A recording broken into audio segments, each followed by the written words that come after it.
first down run. Pick up 5 yards, bring up 2nd and 5. The defensive line, though, they've got to figure out a way to out-leverage the guys up front because the offensive line is winning at the point of attack. Well, Brandon, all receivers are trying to make sure that the defender thinks they're going to the middle of the field when they're running the out cut. On that play, didn't get it done very well because that one was batted down.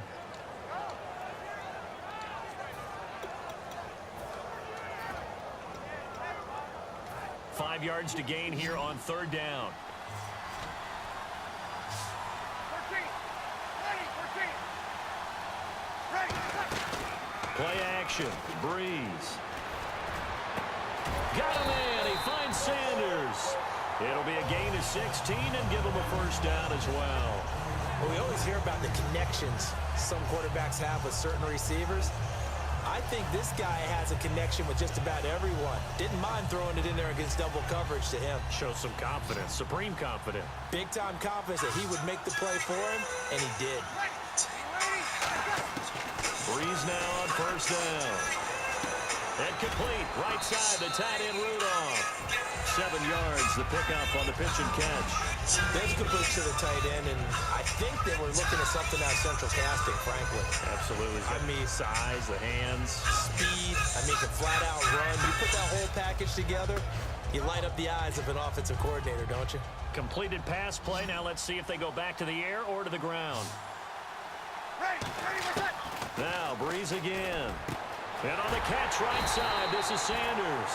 And they'll be inside the 25 now at the 24. And when you're playing a quarterback with some experience and some moxie, you enter the danger zone when you decide to blitz him because if he's able to diagnose as he did on that play, he can hurt you downfield. He reads defenses so well, doesn't he? He really does, and the best part about that play for him, I don't think that was his primary target. I don't think so either. I think he had the read, figured out where the blitz was coming from, and went to a secondary target for a really nice game.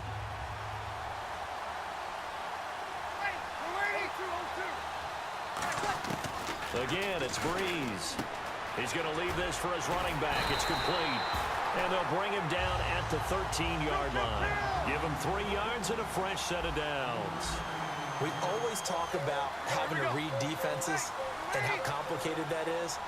Well, this was an excellent read. Read the pressure and got rid of the football before it even got to him for a nice. And he is into the end zone. Touchdown, New Orleans. Brandon Cooks from 13 yards out. And the Saints, if they convert the extra point, they'll have the lead. And it's up and good.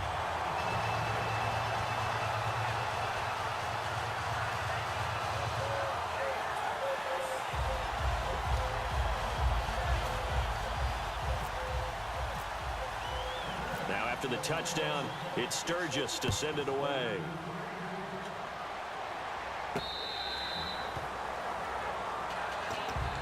Here's the Arizona offense now as they get set to take over. And last time able to get 3.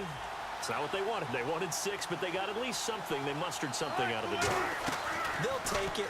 I like the way you've described it. Not ideal, but they'll take it. Anything to put some points on the board.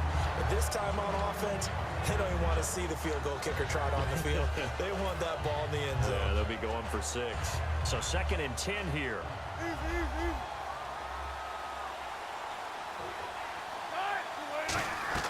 Play action. It's Wilson. They'll roll him out right. And an alley to run. Wilson hit. It's loose. It's out. Fumble. And they have the football and will set up shop at the 33-yard line. And now the Saints get set to trot out there. And that last drive, a long drive, but not just that. They had a great air attack going. Do they stick with that? I would think that they would, because if they were confident enough to do it on the last drive, starting backed up in their own territory, why would you change anything? They've got to be confident about what they're presenting and continue to do so. Yeah, because the secondary, they really look clueless. And that was amazing because that drive went and went, no adjustments, and no big plays by the defense to knock the ball away. Breeze to throw on 2nd down. Looking for Cooks, and it's intercepted. Picked up by the all-pro corner, Josh Norman. And they will take over at the 26-yard line.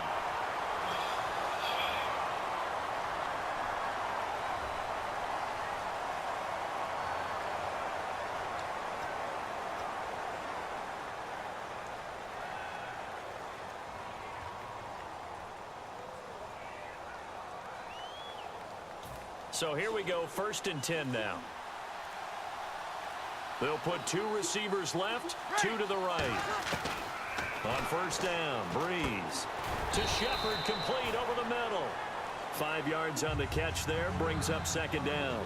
And just a small glimpse there as to why they like this rookie so much. And that's why they lit up a little bit in our meetings with the coaching staff, didn't they? When we talked about him, they did. Yeah, you know, they like his work ethic. You know, this guy's running every route well in the route tree and getting better at it all the time, really honing his game. They expect a pretty good jump out of him as things continue to move on. And no escaping this time as he'll go down. They got him for a sack.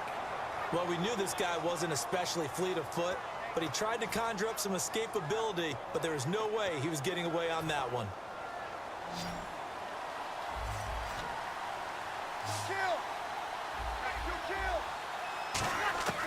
On 3rd and long, it's Breeze.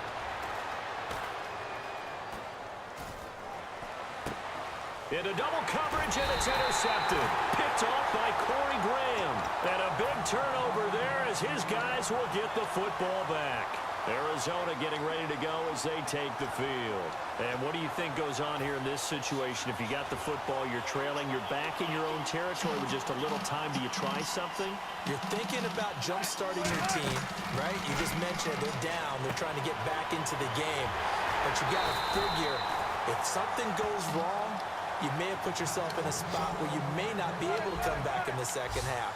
Managing risk, this is a big decision here. Looking to speed things up here, going with some tempo. Now Wilson. He couldn't quite hold it. Got hit. Ball pops out, incomplete. Even in today's NFL, when we think of the tight end position now as really a glorified wide receiver, we're still asking a lot of those guys. They have to block as well, and every now and then, they don't come down with the football. 2nd and 10 now, Wilson. And caught left side, Olsen. 6 yards is the pickup, and that'll lead to a 3rd down. And there's a completion to the tight end, and look at the size of these players nowadays. At that spot, 6'4", 6'5", and up. A lot of guys used to be basketball players, somehow came back to football. Now whistles come in. We're going to get a timeout here by the offense. It's just their first, so they'll have 2 remaining here before we get to halftime.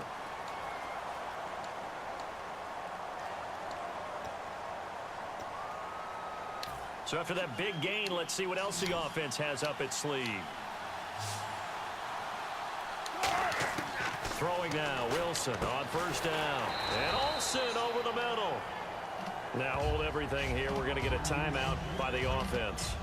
So that means they're down to 1 remaining here as we head toward halftime. 5 yards left for the offense. It's 2nd down.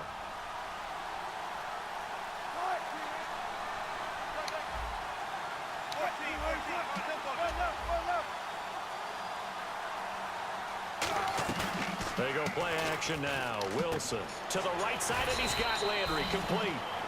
It's a pickup of 6 and good enough to move the chains. Now whistles come in. We're going to get a timeout here by the offense. And with halftime on the horizon, they'll be out of timeouts from here forward.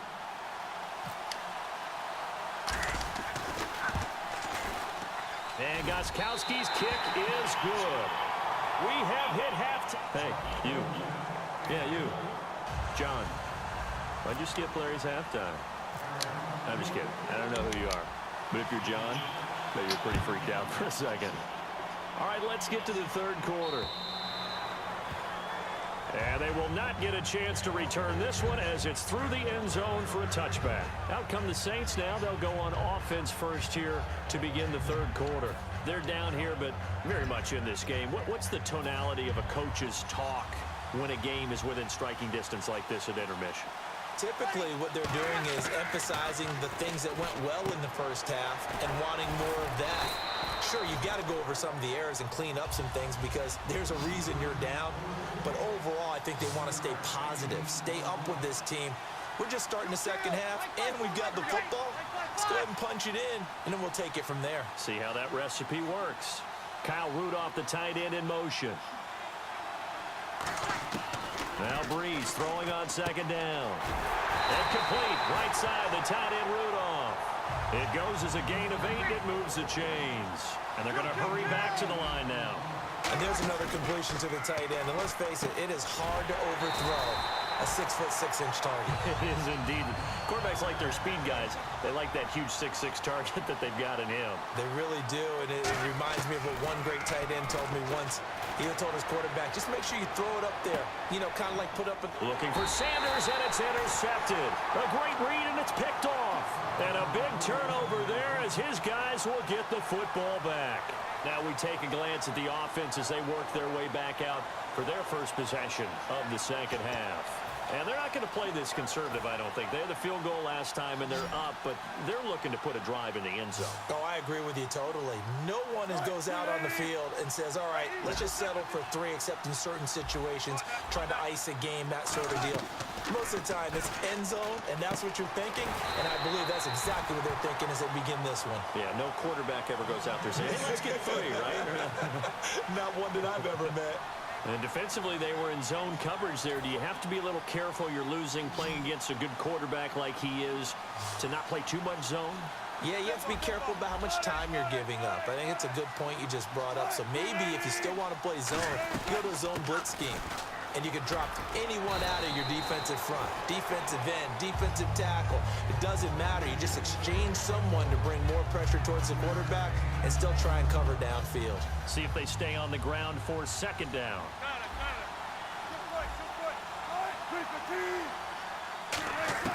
On second down, here's Wilson. On the right side, it's Hilton with a catch. And the ball is knocked out. And the defense not able to get it. From a defensive perspective, what's that moment like when you realize the ball is loose?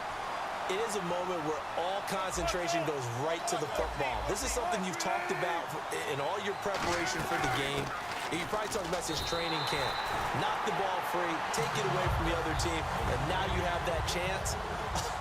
There's a little bit of deflation when they end up recovering it. They knocked it free, but couldn't take it away. Now it's Wilson, and he's got the hook up to Landry. 8 yards on the completion, but now they face third down. Okay, so now the question, how did he get that wide open? Well, we both know that he shouldn't, because from the time they handed out scouting reports before this game, he was circled, starred, everything. Find him, cover him. But sometimes you can scheme a guy open. You put the receivers in a bunch. Maybe you move some motion. Maybe you put them on the backside of a formation, and all of a sudden you've got a better matchup. Every now and then, the offensive guys, they figure a way to get him open, even with everyone keeping eyes on him. And that's certainly a guy they want to keep trying to scheme open. They'll run it now out of the gun. And he went nowhere. Well, he went backwards, back to the 33. It's a loss of a yard there, and now second down. When Leonard Williams was picked in the 2015 NFL Draft, I compared him to Merlin Olsen, and I got a lot of grief about it. Did you just see that play there? Did you see how he made that move and made that tackle? That was Merlin Olsen-esque. Yeah, I just perked up when you said Merlin Olsen. Yeah, a lot of people said, hey, that's too much, too far, and maybe it is early, but I think this guy has a chance of fulfilling that. Welcome back live to Orlando.